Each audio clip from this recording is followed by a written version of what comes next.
नमो सिद्धाणम नमो हरि नमो नमो सत्संग। बरक क्षेत्र के समर्थ आचार्य श्री कुंकुम देव रचित ग्रंथादिराज समय साल पे स्वाध्याय चल रहा है। उसमें निजरा अधिकार की अंतिम गाथा ये चल रही है। उसमें 228 से 236, 228 से 236 जो 9 गाथाएं है उसका एक पूरा जोड़ा है 9 गाथा का। उसमें सम्यक दृष्टि जो होता है, ज्ञानी धर्मात्मा साधक जीव, उसको 8 अंग होते हैं। वो 8 अंग की चर्चा ये 9 गाथा में की है। तो अंग 8 है और गाथा 9 है। ऐसा क्यों है कि शुरुआत की 2 गाथा है 228 229, उसमें पहला जो निशंकित अंग होता है उसकी चर्चा की है, बाकी के एक एक अंग की चर्चा की है। तो इस प्रकार से 228 से 236 9 गाथा में 8 अंग की चर्चा की है। जैसे मनुष्य होता है वो सब अंग उपांग सहित होता है तभी उसकी शोभा होती है। एक भी अंग कम होता है तो शोभा को प्राप्त नहीं होता। उसी तरह सम्यक दृष्टि को ये 8 अंग होते हैं, उससे उसकी शोभा है। तो वो 8 अंग की चर्चा क्रम से ये गाथा में आएगी। तो अपने जो स्वाध्याय चला था उसमें 228 नंबर की गाथा अपनी चल चुकी थी। उसके बाद में 200 वो निशंकित अंक की है। तो उसमें ये कहा कि सम्यक दृष्टि जीव निशंक है और निर्भय होता है। निशंक के साथ में निर्भय भी होता है और वो निर्भय है तो उसको साध भय का अभाव होता है। तो उसके लिए अमृतचंद्र आचार्य देव ने ये 228 नंबर की गाथा पे टीका लिखी। तो टीका में 6 कलश लिखे। बाद में 229 नंबर की गाथा शुरू की है। तो जो 6 कलश लिखे उसमें 7 भाई का स्वरूप बताया है। तो उसमें भी ऐसा है, भाई 7 है और कलश 6 है। तो पहला जो कलश है क्रम में, उसमें 2 भाई आलोक भाई और परलोक भाई दोनों एक ही कलश में साथ में ले लिया है। बाकी जो 5 कलश बचे उसमें एक एक भाई का वर्णन किया है। तो अपने वो 228 नंबर की गाथा तो चली थी। उसके बाद में जो 155 से 160, मतलब 6 कलश थे, उसमें से 3 कलश की चर्चा चली थी गए स्वाध्याय में। बीच में थोड़ा गैप भी पड़ गया। उसमें 155 156 और 157 3 कलश में चले थे। और 3 कलश में मिला के 4 भाई की चर्चा की थी, क्योंकि पहले कलश में 2 भाई थे, आलोक भाई और परलोक भाई। 155 नंबर में 2 भाई की चर्चा की थी। 156 नंबर में वेदना भाई की चर्चा की थी। और 157 नंबर का कलश था, उसमें अरक्षा भाई की अपनी चर्चा हुई थी। तो 3 भाई की चर्चा हो चुकी थी। अभी बाकी के जो भाव भाई बाकी है, 4 भाई की चर्चा हुई है, 3 भाई बाकी है। वो क्रम से आएंगे, अगुप्ती भाई, मरण भाई और आकस्मिक भाई। और कलश भी अपने 3 बाकी है, 158, 159 और 160। ये 3 कलश में क्रम से एक एक भाई की चर्चा चलेगी आज के स्वाध्याय में। फिर थोड़ा समय बचेगा तो 161 नंबर का कलश है, वो आगे जो वापिस वो 229 नंबर की गाथा आएगी उसकी पूर्व भूमिका के रूप में है। वो छोटा कलश है, अगर टाइम होगा पूरा अपने पास तो वो कलश भी साथ में चले जाएगा। तो इस प्रकार से अपना आज स्वाध्याय चलेगा। तो उसमें 158 नंबर का 158 नंबर का कलश है, वो अपने शुरू कर रहे हैं। और उसके माध्यम से अगुप्ती भय की चर्चा करेंगे कि अगुप्ती भय का स्वरूप क्या है, सम्यक दृष्टि को अगुप्ती भय क्यों नहीं होता है, ये सब बातें उसमें आएगी। तो पहले कलश का पाठ करते हैं।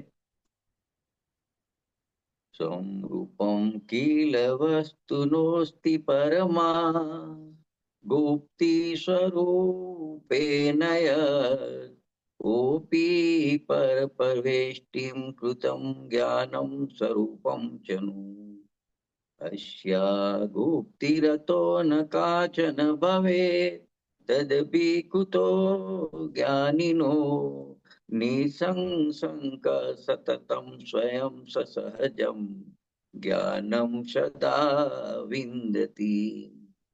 उसका हिंदी अनुवाद भी किया हुआ है।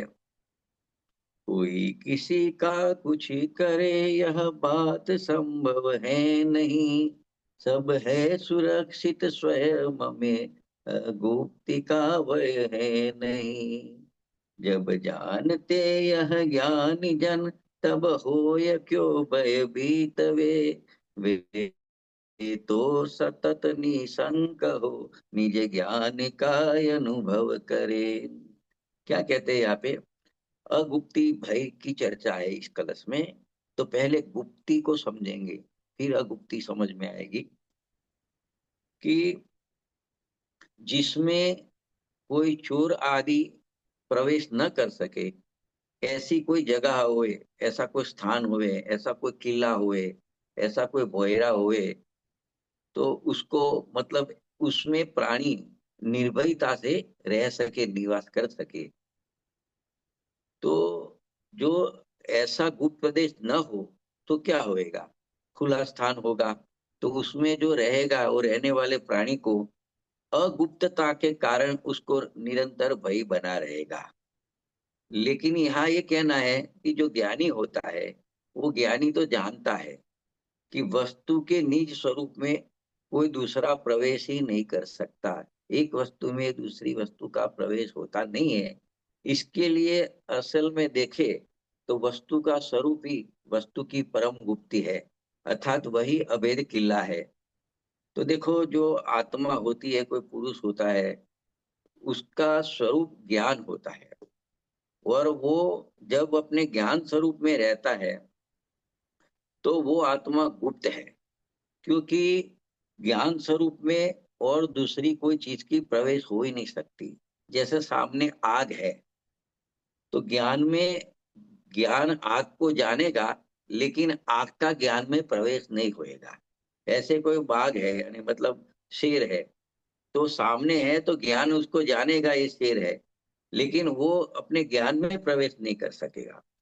तो जो मैं ज्ञान स्वरूप हूँ, ऐसा जिसको अनुभव हो जाता है, ऐसे ज्ञानी जीव को, वो जानता है कि मेरा ज्ञान स्वरूप ऐसा है कि उसमें कोई दूसरी चीज का प्रवेश हो ही नहीं सकता है। तो ऐसे ऐसा जानने वाला ज्ञानी को अगुप्तता का भय कैसे हो सकता है? तो मतलब वो तो निशंक वर्तता है, और अपना जो स्वभाव है, ज्ञान स्वरूप है, उसका निरंतर अनुभव करता रहता है। तो उसको कोई प्रकार का मतलब इस प्रकार का अगुप्ती वाला भय उसको रहता नहीं है। तो देखो, अज्ञानी जो होता है वो अगुप्ती भय से पीड़ित होता है, और ज्ञानी अगुप्ती भय से रहित होता है। ऐसा क्यों है? तो देखो, यहाँ पे चर्चा की है कि पहले सामान्य रूप से देखे तो प्रत्येक संसारी जो प्राणी होता है, वो स्वयं सुरक्षित स्थान पर रहना चाहता है। उसको ऐसी जगह जो है कि उसको कोई बाधा नहीं आवे, उसको कोई तकलीफ नहीं होवे, और वो अपनी संपत्ति को भी ऐसा सुरक्षित अपने को रखने के लिए वो मतलब ऐसा स्थान बनाता है, ढूंढता है। इस कारण निरंतर ऐसे गुप्त स्थान की शोध करता रहता है कि जहां उसकी संपत्ति को या खुद को कुछ ऐसा प्रॉब्लम नहीं हुए। तो देखो, यहाँ क्या कहना है कि ऐसा स्थान जगत में ऐसे देखे तो होता ही नहीं है कोई। कहीं पे भी जाओ, कुछ न कुछ तो इस प्रकार का गुप्ती का भय बना रहता है। एक बात है, अगर कोई ऐसा थोड़ा सुरक्षित स्थान मिल भी जावे कि उसमें कोई प्रवेश नहीं कर पावे, ऐसा हो भी जावे, तो भी उसको तो भय का सदा ही बना रहता है। तो इस प्रकार से अज्ञानी निरंतर अगुप्ती भय से पीड़ित रहता है। जैसे अपने सदाम हुसैन साहब, उसने बंकर बनाया था, वो भय के वजह से ही बनाया था, वहां वो छुप भी गया था, फिर भी वो सुरक्षित नहीं रह सका। तो ऐसी जगत में कोई स्थान ही नहीं है कि वो अगुप्ती भय से बच सके। एक ज्ञानी होता है, सम्यक दृष्टि जीव होता है, वो अच्छी तरह से जानता है कि हर एक वस्तु में एक नास्तित्व नाम का गुण है। ऐसी एक शक्ति है, दरेक पदार्थ में ऐसी शक्ति होती है। उस शक्ति का कार्य ये है कि अपनी स्व वस्तु में पर वस्तु का प्रवेश न हो, और अभी तो नहीं होएगा, कभी भविष्य में कभी नहीं होगा, ऐसी उसकी एक नास्तित्व नाम की शक्ति है। तो इस प्रकार वह परम गुप्ती ही है, उसका हर एक वस्तु का स्वरूप ही परम गुप्ती स्वरूप है। उसे अन्य किसी गुप्त स्थान की आवश्यकता ही नहीं होती है। वह स्वयं ही, मतलब आत्मा की बात करें तो आत्मा ज्ञान स्वरूप है। आत्मा में भी ऐसा नास्तित्व नाम का गुण है। तो अपने स्वरूप में और दूसरी कोई चीज का प्रवेश हो ही नहीं सकता है। तो अपना ज्ञान स्वभावी एक अभेद किला है, जिसमें ऐसी कोई आपत्ति आ सकती नहीं है। तो ज्ञानी को इस प्रकार का चिंतन निरंतर चलता है, और उसको ऐसा पक्का निर्णय भी होता है। इसके लिए ज्ञानी को ऐसा अगुप्ती भय नहीं होता है, और अज्ञानी निरंतर अगुप्ती भय से अपने अज्ञान के कारण पीड़ित रहता है। तो इस प्रकार से इस कलश में ऐसी बात आई। अभी इसको थोड़े कान्जी स्वामी, महान गुरु है, वो इसी बात को थोड़ा स्पष्ट करते अपनी भाषा में। वो भी यही बात बता रहे हैं कि वस्तु स्वयं ही स्वयं में गुप्त है, उसमें अन्य किसी का भी प्रवेश नहीं है। देखो, ये जो शरीर है, अंदर मन है, ये भाषा निकल रही है, उसका भी आत्मा में प्रवेश नहीं है, ये तो प्रगट ही है। पर उस मूल वस्तु में, मतलब अपनी आत्मा का ज्ञान स्वभाव है, उसमें तो रागादि विकल्प का भी प्रवेश नहीं होता है। ऐसा अपना आत्मा है, वो आनंद कण है, वो अखंड है, एक है, ज्ञायक स्वभाव की मूर्ति है। वह स्वरूप से ही परम गुप्त है, उसमें अन्य कोई वस्तु का तो प्रवेश नहीं होता। लेकिन पर्याय में जो रागादि विकल्प होता है, उसका भी अपने चैतन्य स्वभाव में प्रवेश नहीं होता है। जिस प्रकार कोई किले में प्रवेश नहीं कर सकता अभेद किले में, उसी तरह अपने भगवान आत्मा अपना स्वभाव ही अभेद किला है। उसमें शरीर की बात तो छोड़ो, व्यवहार रत्नत्रयी का जो विकल्प होता है, शुभ राग का विकल्प होता है, उसका भी प्रवेश नहीं है। वो भी विकार की बात छोड़ो, जो निर्मल पर्याय प्रकट होती है, सम्यक दर्शन ज्ञान चारित्र की, वो भी अपना त्रिकाली स्वभाव है, उसमें कभी प्रवेश नहीं कर पाती। तो दूसरी अन्य चीज की, अन्य पदार्थ को तो अपने स्वभाव में प्रवेश होने का प्रश्न है नहीं है। तो ऐसा अपना शाश्वत ध्रुव चैतन्य स्वभाव ज्ञान स्वभाव है, उसमें अन्य किसी चीज प्रवेश करने के लिए उसकी सामर्थ्य नहीं है। तो देखो, पर्याय तो नई नई आती है, लेकिन अपना स्वभाव तो अकृत्रिम है, बना बनाया है, अनादि अनंत है। तो उसमें वो ही अपना स्वाभाविक परम गुप्त स्वरूप है। फिर देखो, ये जो 6 कलश है, जो आगे चले थे, 3 चले थे और बाकी 3 अभी चलने वाले हैं, उसमें एक लाइन कॉमन है, सह स्वयं सततम निशंक सहज ज्ञानम सदा विदंती। ये लाइन सब में कॉमन है, सब कलश में। मतलब उसमें ये कहते हैं, सब कलश में सब भाई की चर्चा करके, कि ज्ञानी तो स्वयं निरंतर निशंक वर्ता हुआ अपने सहज ज्ञान का ही अनुभव करता है। वो अपने ज्ञान स्वभाव को ही अनुभव करता है। भले वो विकल्प में आता हुआ दिखता है, ज्ञानी को भी अपने भूमिका अनुसार शुभ भाव या कभी ऐसी गुणस्थान में अशुभ भाव का विकल्प भी आता है, लेकिन वो कहते हैं कि उसकी दृष्टि तो ज्ञान स्वभाव पे पड़ी है। तो एक ज्ञान स्वभाव की और अखंड धारा से उसका झुकाव बना रहता है। तो इस प्रकार से यहाँ ये कहना चाहते हैं कि प्राणी बाहर खुले क्षेत्र में अगुप्त रहने से स्वयं को असुरक्षित महसूस करता है। अतः वह मकान किला आदि में गुप्त रहना चाहता है। पर लेकिन ज्ञानी की बात करें तो ज्ञानी तो वस्तु के निज स्वरूप में अथवा अपने चैतन्य स्वाभाविक अस्तित्व में वो जानता है कि अन्य किसी चोर आदि का कोई प्रवेश ही नहीं हुए। ऐसा अपना जो आत्मा है, वो स्वभाव से परम गुप्ती स्वरूप अभेद किला है, उसमें कौन प्रवेश करेगा। तो जिस प्रकार चक्रवर्ती का दरबार होता है, तो वो चक्रवर्ती के दरबार में कोई शत्रु प्रवेश नहीं कर सकता है। वो संभव ही नहीं है। उसी प्रकार तीन लोक का नाथ अपना जो स्वभाव है, चैतन्य स्वभाव है, उसके दरबार में भी कोई अन्य किसी का प्रवेश संभव नहीं है। तो इस प्रकार से 158 नंबर का ये जो अगुप्ती भय वाला कलश है वो इस प्रकार से समाप्त होता है। उसके बाद में 159 नंबर का जो कलश है अमृतचंद्र आचार्य का, उसमें वो मरण भय संबंधी वो कलश है कि मरण भय किस प्रकार से होता है, मरण किसे कहते हैं, और ज्ञानी को मरण का भय क्यों नहीं है, ये सब चर्चा ये कलश में चलेगी। तो उस कलश का अपने पाठ करेंगे।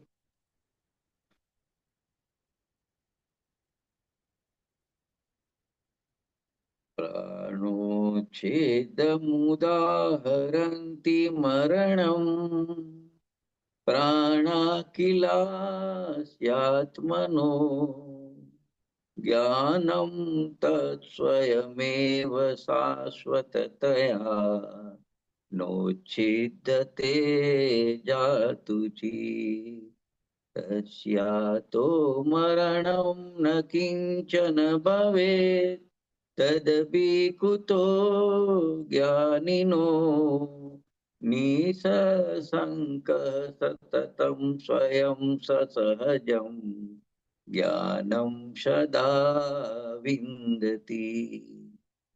हिंदी उसका हरि गीत है इस प्रकार से। मृत्यु कहे सारा जगत बस प्राण के उच्छेद को ज्ञान ही है प्राण मम उसका नहीं उच्छेद हो तब मरण भय हो किस तरह हो ज्ञानी जन भय भीत क्यों वे तो सतत निशंक हो निज ज्ञान का अनुभव करे। तो देखो ज्ञानी को मरण का भय क्यों नहीं होता, इस बात को यहाँ पे समझाते हैं कि पहले तो मरण किसे कहते हैं, कि प्राणों के उच्छेद को मरण कहते हैं। तो निश्चय से देखो तो आत्मा के प्राण तो ज्ञान ही है, चैतन्य प्राण ही आत्मा का प्राण है, उससे वो सदा जीवित रहता है। और उस ज्ञान के स्वयं शाश्वत होने से उसका कभी भी नाश होना संभव नहीं है। इस कारण आत्मा का मरण संभव नहीं है। इसके लिए आत्मा को अजर अमर कहते हैं, अविनाशी कहते हैं, कि उसका आदि नहीं है, उसका अंत नहीं है, ऐसे आत्मा को कहते हैं। तो आत्मा का मरण इस प्रकार से संभव नहीं है। तो ऐसी स्थिति में ज्ञानी को मरण भी कैसे हो सकता है, क्योंकि ज्ञानी को अपने को ज्ञान स्वरूप ही जानता है, मानता है, और उसमें ही सदा लीन रहता है। तो निरंतर वो स्वयं निशंक रहकर सहज ज्ञान का अनुभव करता है। इसके लिए ज्ञानी को मरण का भय नहीं होता है। देखो दूसरी तरह से देखे, व्यवहार की बात करें तो जो पांच इंद्रियां होती है, स्पर्शन रसना घ्राण चक्षु और कर्ण, ये पांच इंद्रियां, तीन बल होते हैं, मन बल वचन बल और काय बल, और एक श्वासोश्वास और आयु, ऐसे 10 प्रकार के प्राण व्यवहार से कहे गए हैं। उसी प्राण से ये जीव जिंदा रहता है, ऐसा व्यवहार से कहा जाता है। असली में तो अपना ज्ञान प्राण है, चैतन्य प्राण है, उससे वो जीता है। तो देखो व्यवहार से संसारी जीव ये 10 प्राणी से जीता है, और वो ये 10 प्राण का वियोग हो जाता है तो उसका मरण हुआ मानते हैं, कि उसका मरण माना जाता है। किंतु जब निश्चय नहीं की बात करें तो ज्ञान दर्शन रूप जो चेतना है, जानने देखने वाला जो है, वह जानना जानना जानना है, वही जीव का वास्तविक प्राण है। वो अनादि से है और अनंत काल तक रहने वाला है। तो इन ज्ञान और दूसरा दर्शन यानी आदि जो गुण है, उसका तो नाश कभी संभव है ही नहीं। तो इस कारण से देखे तो आत्मा को स्वयं के नाश रूप मरण का भय कैसे हो सकता है, जब वो अपने को मैं चैतन्य प्राण से जीता हूँ, ऐसा जिसको प्रतीति में आया है, ऐसा जिसको ज्ञान हो गया है, ऐसा जिसको अनुभव हो गया है, तो उसको वे 10 प्राण को अपना प्राण ही नहीं मानता है, तो उसका विच्छेद होने पर वो अपना मरण नहीं मानता है, और उसको मरण का भय भी नहीं रहता है। तो इस प्रकार के चिंतन के आधार पर ज्ञानी जीव हमेशा निरंतर निरंतर मरण भय से रहित रहता है। इसी बात को कांजी स्वामी ने भी समझाया है थोड़ी इस तरह से कि देखो, 5 इंद्रिय, 3 बल, श्वासोश्वास और आयु, इस 10 प्राणों के छूट जाने से लोक में मरण कहा जाता है। ये बात तो अपने आगे आ गई। किंतु अगर निश्चय से देखा जाए तो आत्मा का प्राण तो एक ज्ञान और आनंद ही है जो सदाए आत्मा के पास रहता है। तो ऐसे चैतन्य प्राण को धारण करने वाली एक जीवत्व शक्ति है। जीवत्व शक्ति के कारण ही उसको जीव कहते हैं। और वो जीव होता है, उसमें ज्ञान, दर्शन, आनंद और उसका अस्तित्व, ये उसका प्राण होता है। तो ये ज्ञान है, वो स्वयं शाश्वत है, कभी भी उसका नाश होता नहीं है। इस शरीर का नाश, देह का नाश तो होता है, क्योंकि देह है वो तो नाशवान है। पर जो ज्ञान, दर्शन आदि आत्मा के गुण है, जो निश्चय प्राण कहे, उसका कभी नाश होता नहीं है। इस कारण से आत्मा का मरण भी होता नहीं है। तो देखो, ऐसे अपने शुद्ध चैतन्य प्राण जो है आत्मा के, उसकी पहचान मात्र ज्ञानी को होती है। अज्ञानी को ये पता ही नहीं है कि मेरा जीवन किससे चलता है। तो वो अज्ञानी जीव मरण के भय से निरंतर दुखी रहता है, क्योंकि वो तो यही जानता है मेरी श्वास रुक जाएगी तो मैं मर जाऊंगा। पहले तो श्वास को भी जड़ अचेतन कहा है। वो आहार वर्गणा में से बनती है। वो कोई आत्मा की चैतन्य धातु से बनी नहीं है। ये 5 इंद्रिया है, मन है, ये सब है, वचन है, ये सब उद्गल की रचना है। वो आत्मा का ज्ञान का उसका कुछ होता नहीं है। तो अज्ञानी को तो ये पता नहीं होती है, वो तो 10 प्राण को ही अपना जीवन मानता है। तो उसको सदा वही बना रहता है कि मेरे प्राण चले जाएंगे तो मैं मर जाऊंगा। जबकि ज्ञानी जो होता है, वो तो जानता है कि मैं तो निश्चय चैतन्य प्राण है मेरे, उससे ही मैं शाश्वत जिंदा रहता हूँ।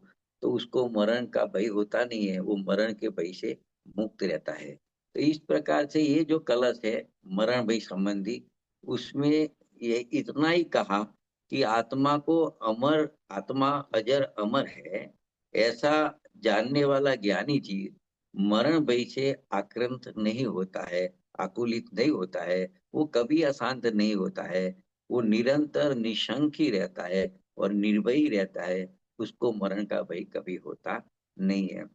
तो ऐसे 2 कलश में 2 भय की चर्चा चली।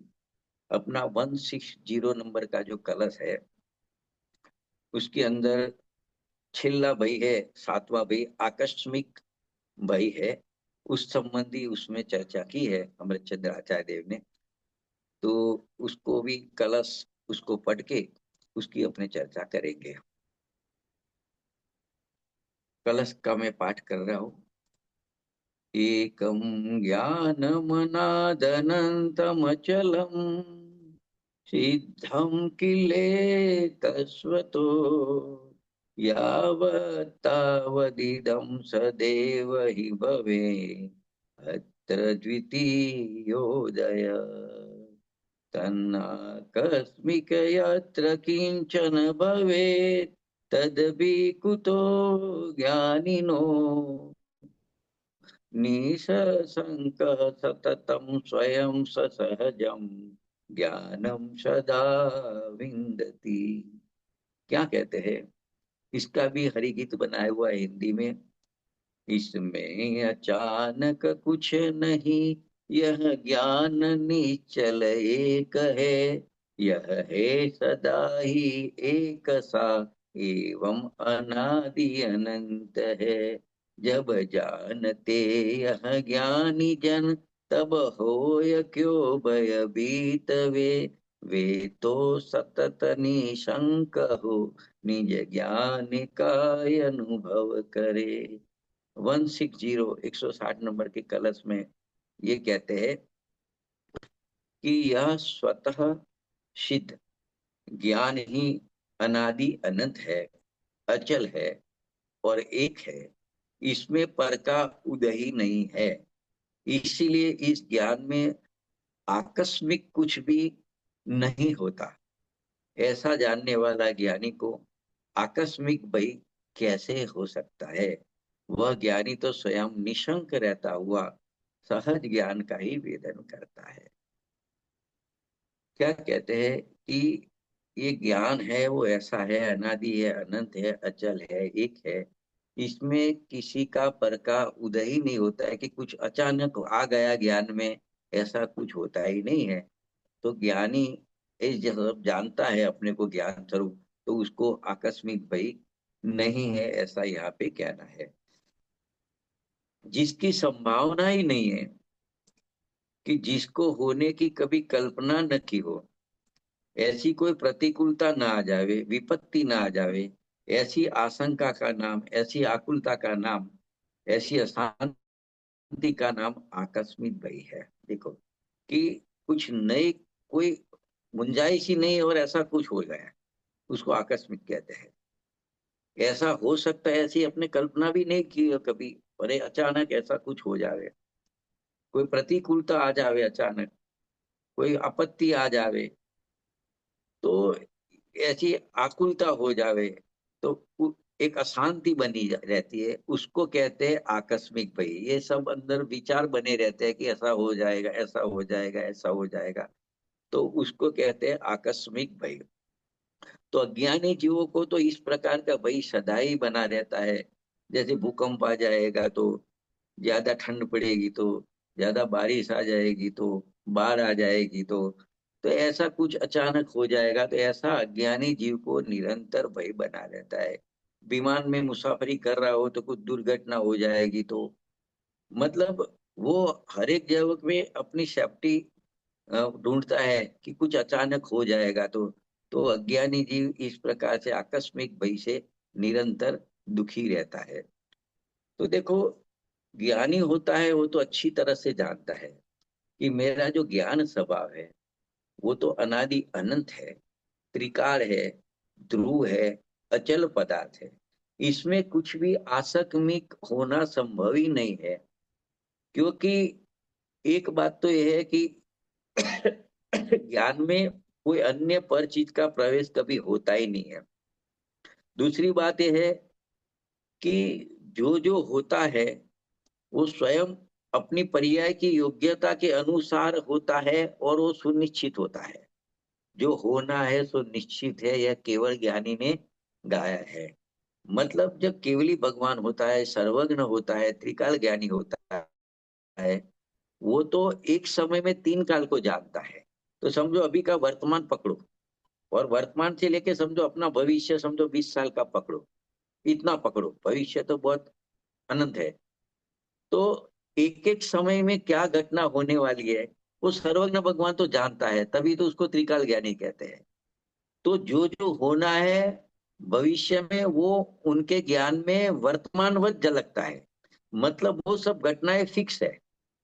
जब वो घटना फिक्स है, वही उनके ज्ञान में भविष्य वर्तमानवत प्रतिभाषित होता है। तो मतलब पर्यायगत जो विज्ञता है, जो होना है, वो इस प्रकार से निश्चित है। तो फिर अचानक कुछ हो गया वो बात याद रहती नहीं है।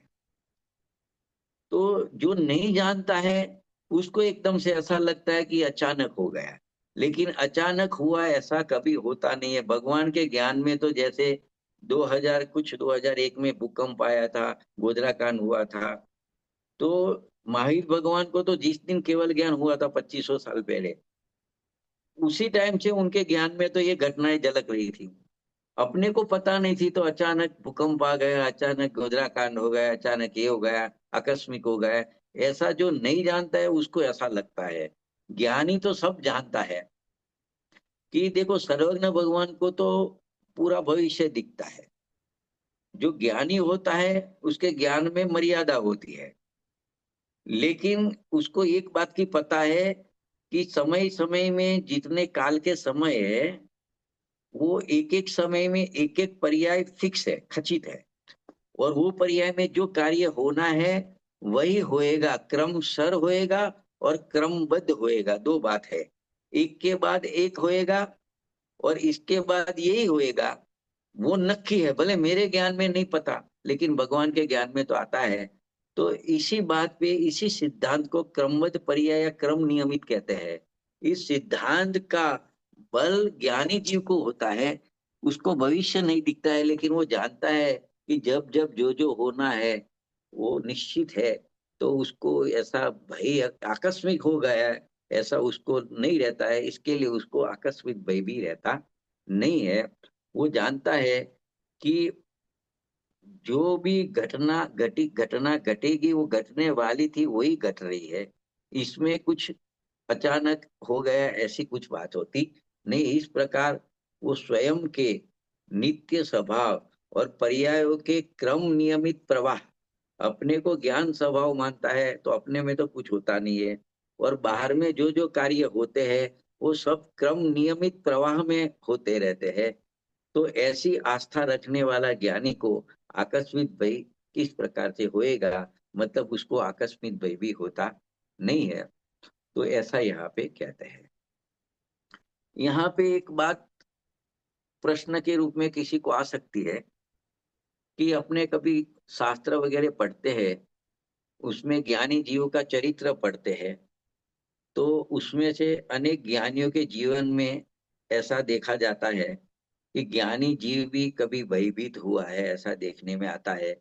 वो भी भय से भागा हो, ऐसा देखने में आता है। उसको भी डर है, ऐसा बात सुनने में पढ़ने में आती है। वो आकुलित हुए, आशंकित हुए, ऐसा भी अपने को पढ़ने में आता है। तो फिर आप ऐसा कह रहे हो कि ज्ञानी जी को ये 7 प्रकार के भय नहीं होते, वे सदा निर्भय होते, निशंक रहते हैं, वो की साथ कैसे वो बात बैठती है? तो देखो, उसका समाधान करते हुए कहते हैं कि यहाँ पे जो भय के निषेध की बात कही जा रही है ना, तो 2 प्रकार के भय होते हैं। एक अज्ञान मिथ्यात्व सहित होता है, और एक अज्ञान मिथ्यात्व रहित, जो मात्र चारित्र मोह के उदय में होता है। तो यहाँ ज्ञानी को निर्भय कहा है, भय रहित कहा है। वो जो अज्ञान और मिथ्यात्व से जो भय होता है, मिथ्यात्व की हाजिरी में, अज्ञान की हाजिरी में, ऐसा भय उसको नहीं होता है। इसके लिए उसको ज्ञानी जीव को निर्भय यहाँ पे कहता है। मतलब मिथ्यात्व की भूमिका में होने वाला अनंतानुबंधी कसाय के संबंध में जो भय होता है, तो ज्ञानियों के जीवन में वो भय देखा नहीं जाता है, क्योंकि उसको तो सम्यक तो प्रकट हुआ है। तो उसको कौन सा भय रहता है? तो अनंतानुबंधी कसाय तो उसकी चली गई है, लेकिन अप्रत्याख्यान कर्म का जो उदय चलता है, उसमें जिस प्रकार का भय होता है, उस प्रकार का भय ज्ञानी को होता है। बाकी जो मिथ्यात्व और अनंतानुबंधी कसाय में जो भय होता है, ऑर्डिनरी सामान्य इंसान को जो भय होता है, प्राणी को, ऐसा भय ज्ञानी को देखने में नहीं आता है। तो देखो, यहाँ पे अपना गाथा गाथा के बाद में अमृतचंद्र आचार्य देव की टीका है, कलश है। उसके बाद में अपने पंडित जयचंद जी छाबड़ा साहब को भी कभी याद करते हैं, उन्हों का एक भावार्थ लिखा हुआ है। जो भावार्थ करके लिखा है, वो वही ग्रंथ में, समय सार ग्रंथ में पंडित जयचंद जी छाबड़ा साहब का लिखा हुआ है। वो गृहस्थ से विद्वान थे, ज्ञानी थे। तो उन्होंने भी इस प्रकार का प्रश्न उठा के उसका समाधान किया है। उन्होंने लिखा है प्रश्न में कि अविरति, सम्यक दृष्टि आदि को भी ज्ञानी तो कहा है, और उनको भय प्रकृति का उदय भी होता है, तथा उसके निमित्त से उनके भय होता भी देखा जाता है। फिर ज्ञानी निर्भय कैसा? ऐसा उन्होंने प्रश्न खुद ने उठाया है, और उसका समाधान भी ग्रंथ में लिखा हुआ है कि भय प्रकृति के उदय से, उसके निमित्त से ज्ञानी को भय उत्पन्न होता है, और अंतराय कर्म के प्रबल उदय से खुद निर्मल होने के कारण उस भय की वेदना को भी सहन नहीं कर सकते हैं। तो ज्ञानी जीव उस भय का इलाज करते हुए भी देखे जाते हैं, परंतु उसको ऐसा भय नहीं होता कि जिससे जीव स्वरूप के ज्ञान श्रद्धान से वो च्युत हो जावे। ऐसा भय उसको उत्पन्न होता है। उसको जो भय उत्पन्न होता है, वो मोह कर्म की, जो भय नाम की प्रकृति है, चारित्र मोहनी कर्म की, तो उस हिसाब से उसको भय होता है। दर्शन मोह के उसके साथ में नहीं होता है। और वो उसको भय प्रकृति के उदय से भय होता है, लेकिन वो उसका कर्ता नहीं मानता, अपने को उसका स्वामी नहीं रहता, उसका ज्ञाता ही रहता है। इसके लिए ज्ञानी को भय नहीं है, ऐसा कहने में आता है। कांजी स्वामी ने भी एक पुराण का दृष्टांत दिया है और समाधान किया है कि जैसे श्रेणिक राजा थे, वो क्षायिक समकीर्ति थे, और आगामी काल में आगामी 24 में वो प्रथम तीर्थंकर भी होने वाले हैं। उनको तीर्थंकर नाम प्रकृति का बंध भी ऐसे हो गया था। फिर भी जब उनके पुत्र ने उन्हें जेल में बंद कर दिया, तब राजा श्रेणी को किंचित मृत्यु भय लगा, परंतु वो जो भय था वो खाली चारित्र मोह उदय जनित अस्थिरता का भय था। श्रद्धा में तो वो उस समय भी निशंक और अविचलित थे, निर्भय थे, लेकिन अस्थिरता के दोष से उनको थोड़ा भय आ गया और सिंगटे से चोट लगाकर लग गई, और वो लगाकर उन्होंने दे छोड़ दी थी। तो ये दृष्टांत देके कांजी स्वामी ने इसको स्पष्ट किया है। तो देखो, इस प्रकार से सातों भय की चर्चा यहाँ पे समाप्त होती है। अभी जो 229 के लेके 236 तक 8 गाथा चलेगी, वो 8 गाथा में वो 8 अंक की जो चर्चा थी, तो उसका सूचक काव्य उन्होंने 261 नंबर का एक कलश लिखा है। वो कलश का पाठ हो जाएगा 10-12 मिनट में, अपना समय भी है उस हिसाब से। तो 161 नंबर का कलश लेते हैं, फिर 229 नंबर की गाथा अगले स्वाध्याय में उसको क्रम में चलाएंगे। तो वो गाथा का पाठ कर रहे हैं। टंकोत्कीर्ण स्वरस निचित ज्ञान सर्वस्वभाज सम्यक दृष्टेर्दिह सकलम ध्वनि लक्ष्मणी कर्म तत्स्यामिष्यं पुनरपि मना कर्मणो नास्ति बन्ध पूर्वोपात्तं तदनुभवतो निश्चितं निर्जरेव। क्या कहते हैं, उसका भी दोहा एक बनाया हुआ है, 4 लाइन का, 2 लाइन में। नित निसंग सम्यक दृष्टि को कर्म बंध न होय, पूर्वोदय को भोगते सतत निज होय। क्या कहते हैं कि टंकोत्कीर्ण निज रस से परिपूर्ण ज्ञान के सर्वस्व को भोगने वाले सम्यक दृष्टि के निशंकित आदि अंग होते हैं, वो समस्त कर्मों को नष्ट करते हैं। इस कारण कर्मोदय होने पर भी समय दृष्टि को पुनः किंचित मात्र भी नए कर्म का बंध नहीं होता, किंतु जो पूर्वबद्ध कर्म है उसका उदय आया है, उसको भोगने पर भी वो कर्म जो उदय में आए हैं वो नियम से उसकी निजरा हो जाती है। ऐसा यहाँ पे कह रहे हैं। मतलब आगे सम्यक दृष्टि के 8 अंग बता रहे हैं, निशंकित, निकांक्षित आदि नाम आएंगे अभी, तो वो उनके गुण है।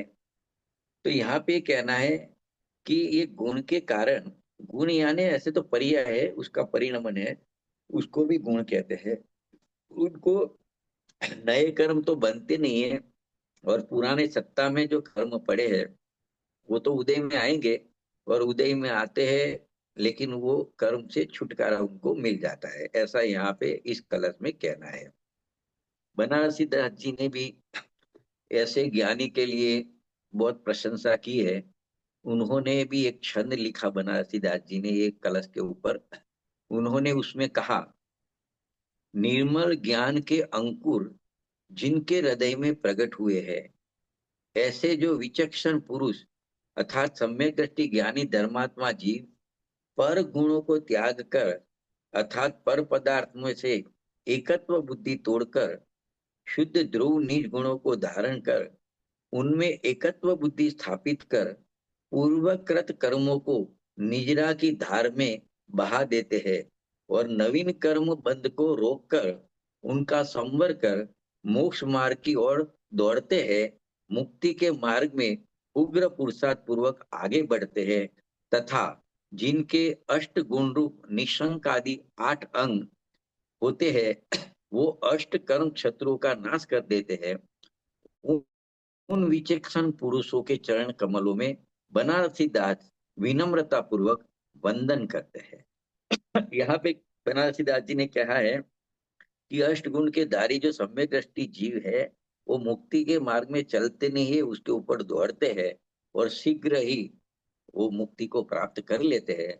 उसका कारण उनको ये 8 गुण प्रकट हुए हैं, वो उसको उसकी गाथा है, तो उसकी मुख्यता यहाँ पे बताई है। इस कलश का भाव स्वामी जी ने भी इस प्रकार स्पष्ट किया है कि आत्मा की महिमा की है पहले, कि अनंत गुणों का जो गोदाम है, अनंत शक्तियों का संग्रहालय है, ऐसा भगवान आत्मा अंदर में जैसा का वैसा विराजमान है।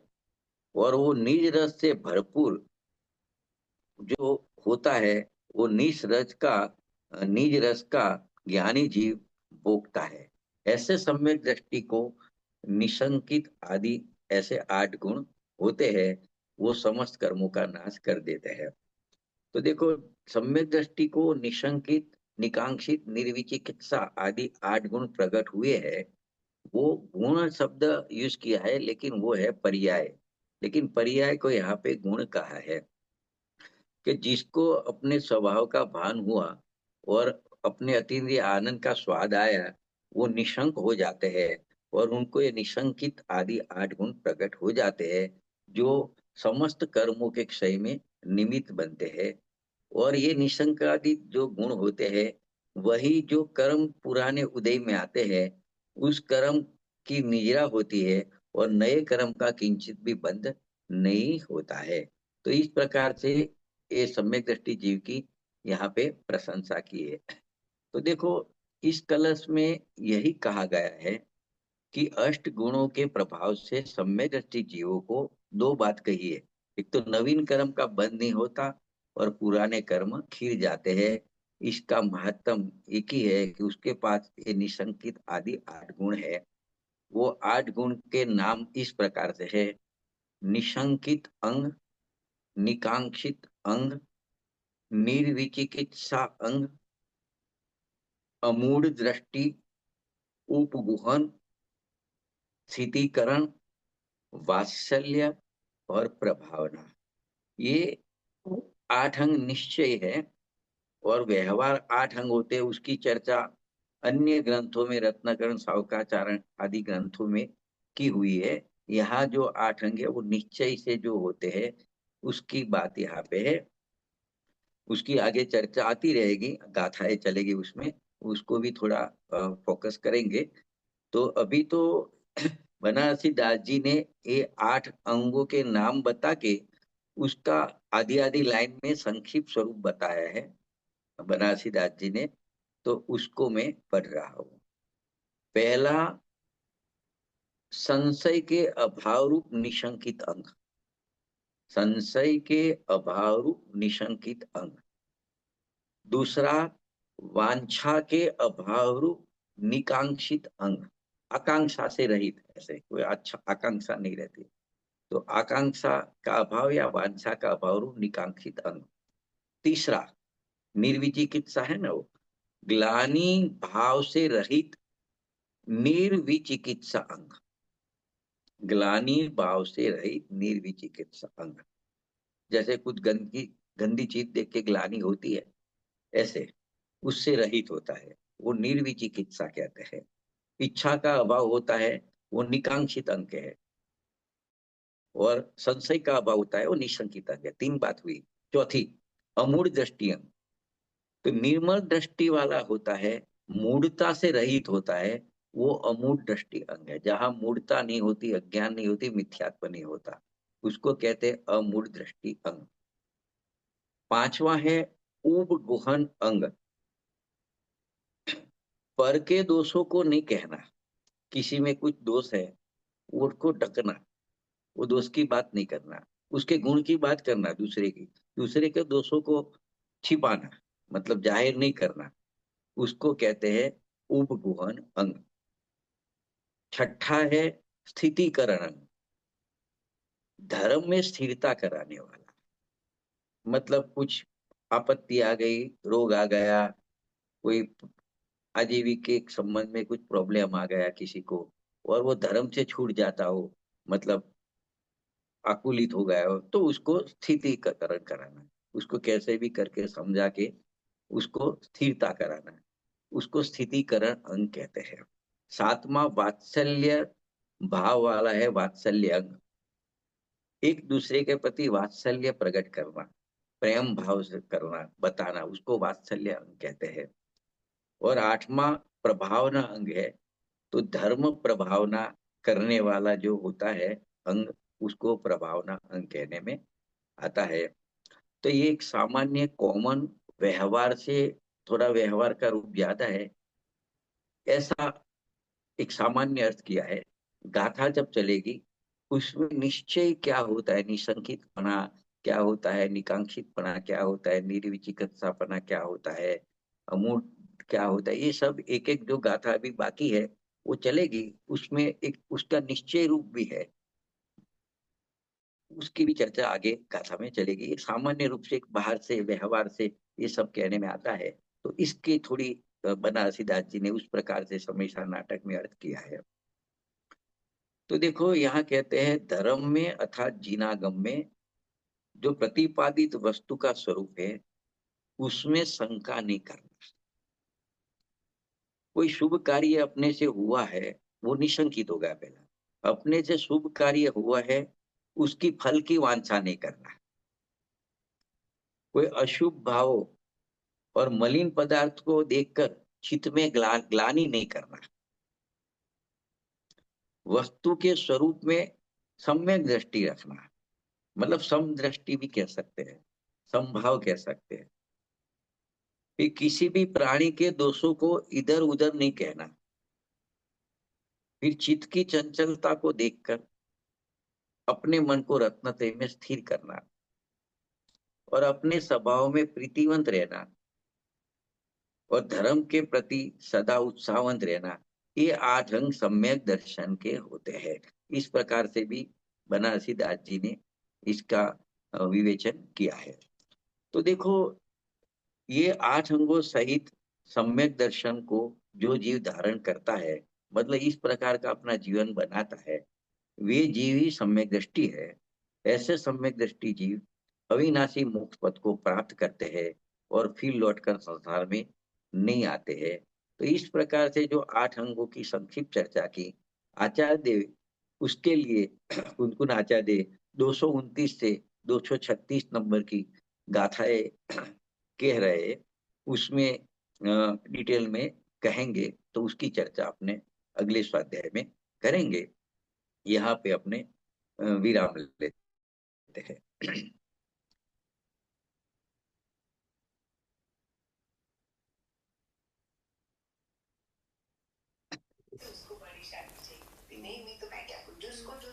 किसी के प्रश्न है तो पूछ सकते हैं।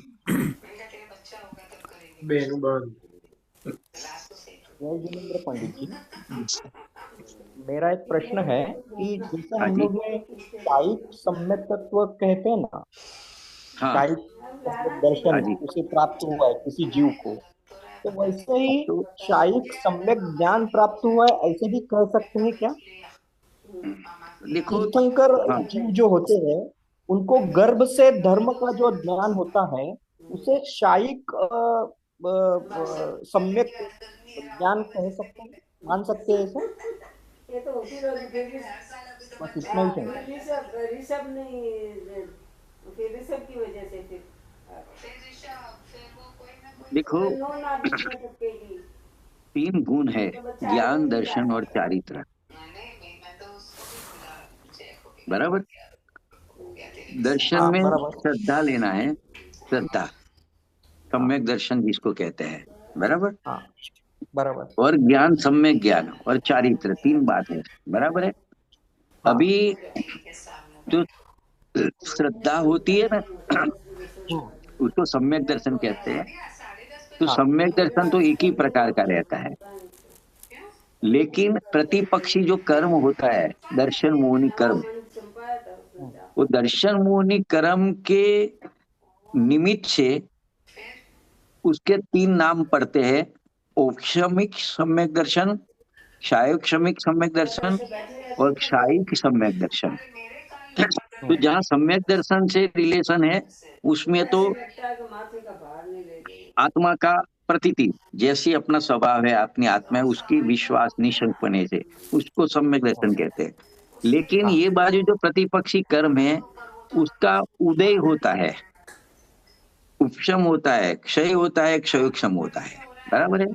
तो यहाँ पे क्या होएगा, जब प्रतिपक्षी विरोधी कर्म है सम्यक दर्शन के, मिथ्यात्व कर्म है, उसका जब उपशम होता है, उपशम का मतलब क्या, सत्ता तो रहती है लेकिन उदय नहीं आता है, सत्ता तो होवे उदय का अभाव, उसको कहते हैं उपशम। तो उस समय जीव का जो भाव होता है श्रद्धा गुण से रिलेटेड, उसको औक्षमिक सम्यक दर्शन कहते हैं। वो कर्म में क्षयोक्षम होता है, वो प्रक्रिया थोड़ी समझनी पड़ेगी क्षयोक्षम में क्या होता है, लेकिन ऐसा जानो कि क्षयोक्षम होता है, उस समय जीव का वही सम्यक दर्शन को क्षयोक्षमिक सम्यक दर्शन कहेंगे। और जो प्रतिपक्षी कर्म है उसको सत्ता में से नाश हो जाता है, बिल्कुल सत्ता ही खत्म हो जाती है, अत्यंतिक विनाश हो जाता है, उसी समय उसी सम्यक दर्शन को क्षायिक सम्यक दर्शन कहते हैं। तो पहला जीव को होता है मिथ्यात्व छूट के, मिथ्या दर्शन छूट के सम्यक दर्शन होता है, वो नियम से औक्षमिक सम्यक दर्शन ही होता है।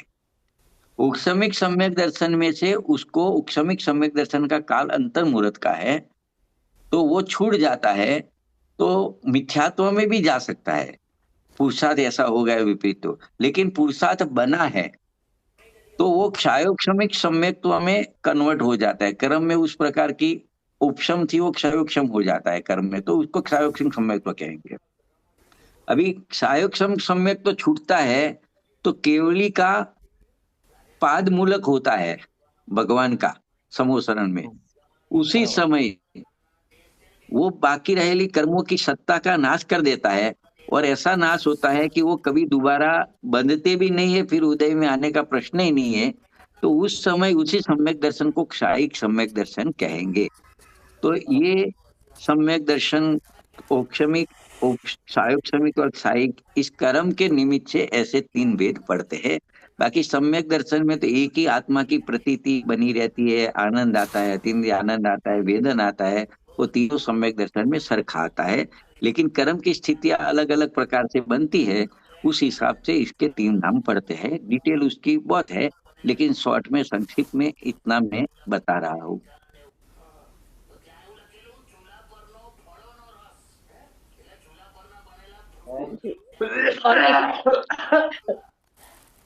और किसी के प्रश्न है? ठीक है।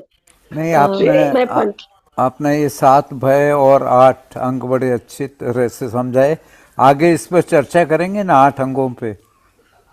हाँ जी, 8 अंगों की बात आएगी, एक एक अंग की 200। हाँ, तो 8 अंग की एक एक क्रम से गाथा आएगी। अच्छा, 8 गाथा आएगी, उसमें निज अधिकार पूरा भी हो जाएगा। फिर बंद अधिकार आएगा। बहुत बहुत सुंदर, बहुत बहुत आभार आपका।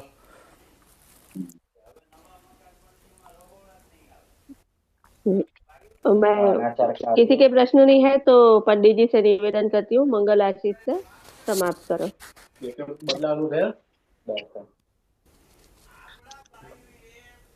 जिनवाणी के ज्ञान से सूझे लोकालो, सोवाणी मस्तकी नमो सदा देत हूँ दुख। नमो हरे।